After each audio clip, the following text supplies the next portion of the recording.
Hey guys, you know I did a video, it's got to be a couple years ago, and I remember wearing this shirt, believe it or not, and I'll explain to you why I can remember wearing this shirt. I don't remember what the video was about, but I remember the very first comment after I did the video was, "You have a hole in your shirt." And so I have a little hole right here, and I just use this shirt for bombing around the property here and working outside and stuff like that. So every time that I put this shirt on, I don't know if you can see the hole, but every time I put this shirt on, all I can think about is that comment that you have a hole in your shirt, you have a hole in your shirt. So it just cracks me up. People post stuff all the time. They notice little things that like completely irrelevant to what I'm talking about, but I think they just watch the video and they look around and they're completely ignoring what I'm saying, and they're looking for something to laugh about or to pick apart, which is okay with me. I think it's hilarious. I mean, if you can't laugh at yourself, you can't laugh at people. I mean, put yourself in a pine box now if you can't laugh, right? So I don't mind people laughing at me or laughing at anything that I do or anything I'm wearing. Like, it's completely irrelevant to me, but it's hilarious. That's how I remember this shirt. So anyways, forget that. The video I wanted to do today was about seed starting mix, and I've done a video before, and this time of year I always get a lot of people asking me this question. So rather than me post links of videos and have to find the video and go all the way back, 5 years or however long ago it was, it's just easy for me just to kind of do, it's like a Q&A, and just answer this one question: what do I use for seed starting? So I will show you what I'm using, and then I'll explain to you afterwards why I just use these two ingredients. All right, the two ingredients that I use are coconut fiber and perlite. That's it. It's completely soilless mix. Now the reason why you want to do those I'll explain to you after, but let me just show you how easy it is, and it's not complicated at all. It is going to be equal parts of coconut fiber and perlite. So I take that and then I grab my perlite, dump that in, a little bit more. Then I just take water and turn my water on first.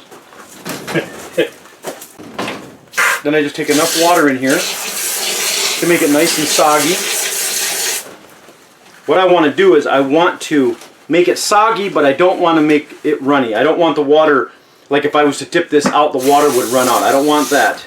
I'll show you what it looks like here in a second. So then I just break up all the larger pieces here of coconut fiber. Some people will just let it sit and then let the coconut soak up the water by itself, and you can do that, but I just don't. I don't wait. I'm impatient. So you just run it through like this with your hands and squeeze it, and then this is the consistency that you get, just like this.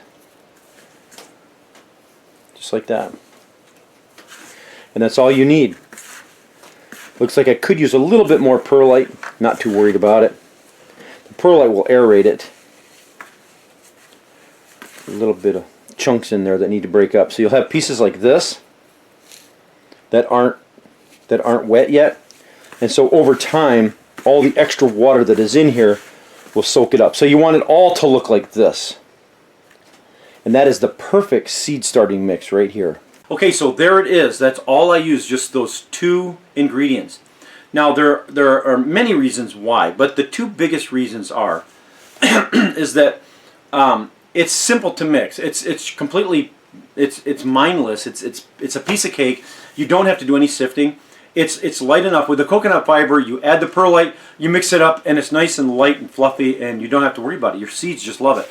Now your seeds don't need any nutrients. You don't need compost, you don't need potting mix or potting soil, because your seeds have within them the energy to make it all the way through to the first set of true leaves. So don't worry about feeding them. Don't give them anything, because they don't need it, okay?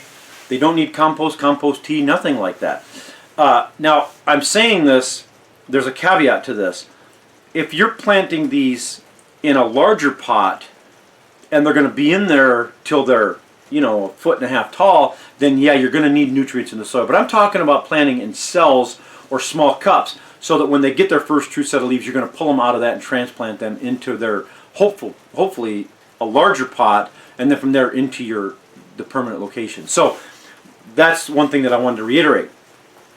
Now, another reason that you want to use a soilless mix is because people that are using compost and all those things like that, they're playing with fire. I mean, time is not on their side, because they're going to have problems with damping off and fungus gnats and things like that, because it feeds on decaying material like compost.